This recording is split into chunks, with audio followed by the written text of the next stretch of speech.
Truckers.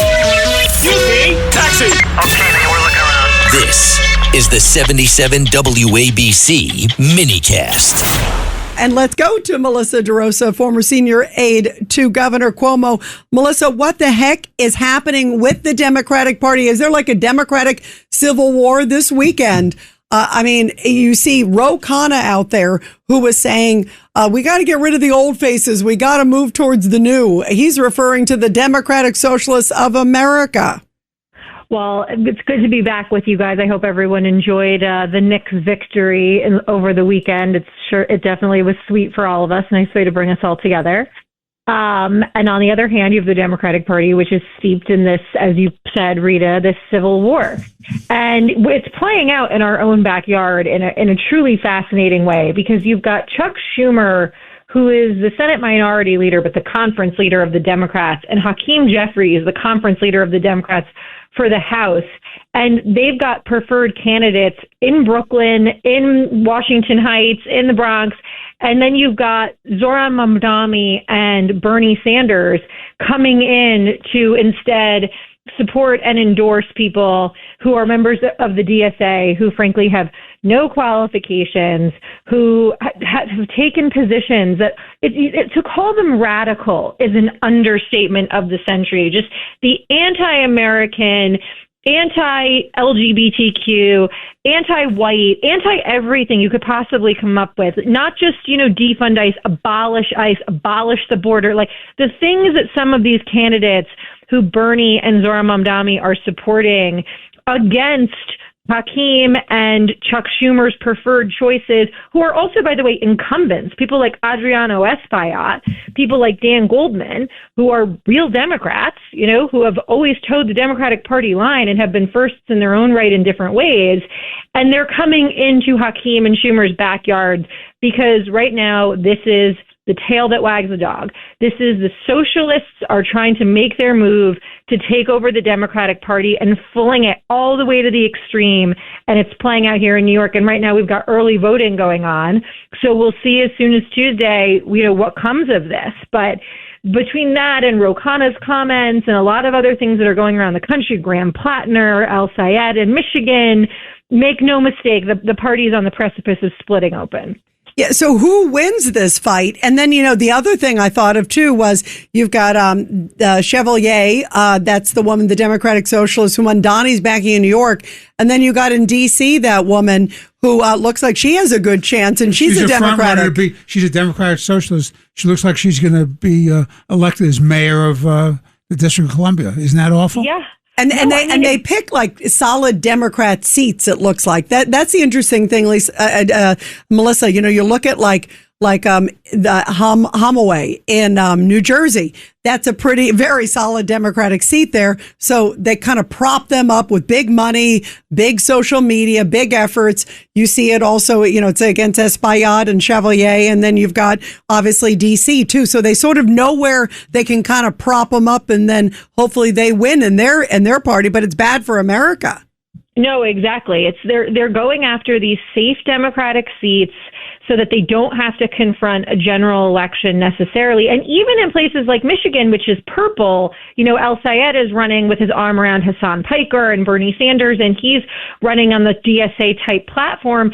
And, I think they've made the calculation they'd rather win that primary and lose the general election, but have won the primary than win the war. And it is right now a strategic takeover of the party. And, it's interesting. If you look up the definition of the word parasite, it is an organism that latches on to the larger being, and it sucks and feeds off of them in order to grow themselves with the ultimate goal of killing the host.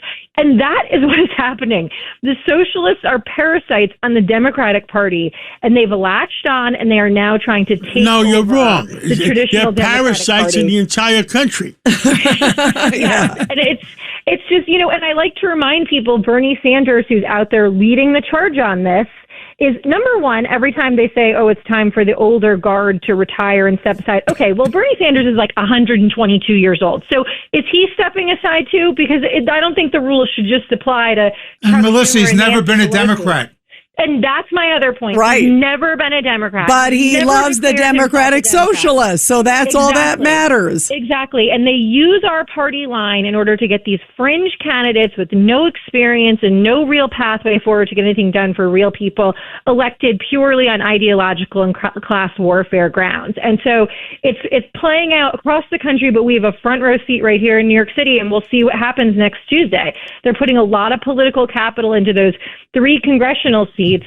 I think Brad Lander has got Goldman. I think Goldman's pretty much cooked. But then we'll see what's going to happen with Valdez and versus Reynoso in Brooklyn, and then Adriano Espaillat, who, by the way, is also the chairman of the Hispanic Caucus in Washington Heights. Right, but that doesn't matter because he's not a Democratic Socialist. Exactly. Despite the fact that he votes with Democrats 100% of the time, he's not out saying abolish the border, abolish the police, abolish ICE. He's not far enough to the left for them, and so they want to take him out. So it'll be very interesting to see what happens here.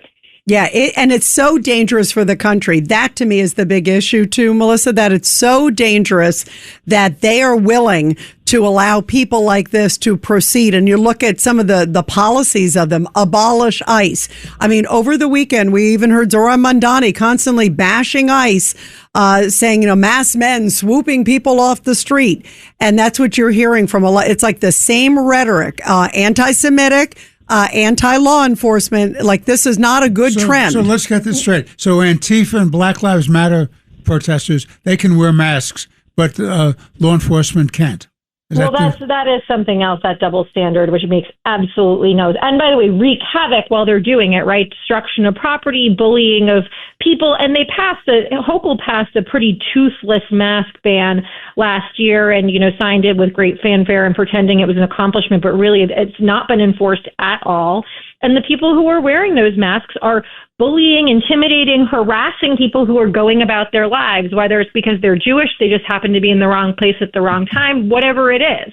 But no, it is getting out of control. And because of the way they've redone the redistricting now, where we've sort of gotten rid of a lot of purple seats, they're now solidly blue or solidly red, it does really come down to the primaries. And when you don't have competition, you don't have accountability, and it allows for these people who are like in the nutty wing of the party who subscribe to these crazy ideas to take over. And it's like we are right now the frog in the pot of boiling water. It's happening around us, and people have to wake up to it, because otherwise in another 2, 4, 6 years, that's it. The Democratic Party is going to be the Socialist Party, and it's going to be the Socialists and Republicans. The middle will be gone entirely. Yeah, well, there's 2 ways they do it. Either the Democratic Party revolts and takes their party back, or number 2, they lose 49 states. Yeah, I think that's right. And I think that the DSA would rather, again, lose the overall. If you lose Michigan, we don't care because we got El Sayed through the primary, and he's going to be our person. Graham Plattner, who's previously called himself a communist, and all the other things we've talked about that's wrong with that guy on this show. He took Janet Mills. He beat the establishment. So it's all noun, verb, oligarch, noun, verb, APAC. They don't really have a plan to get anything done or improve anybody's lives. They're dangerous when it comes to public safety. And it's a serious threat to the party, and I don't think enough people are paying attention. Yeah, I'm glad we are. Melissa DeRosa, thank you so much. It's always great to have your perspective, Melissa. Thank you, guys. Have a good week.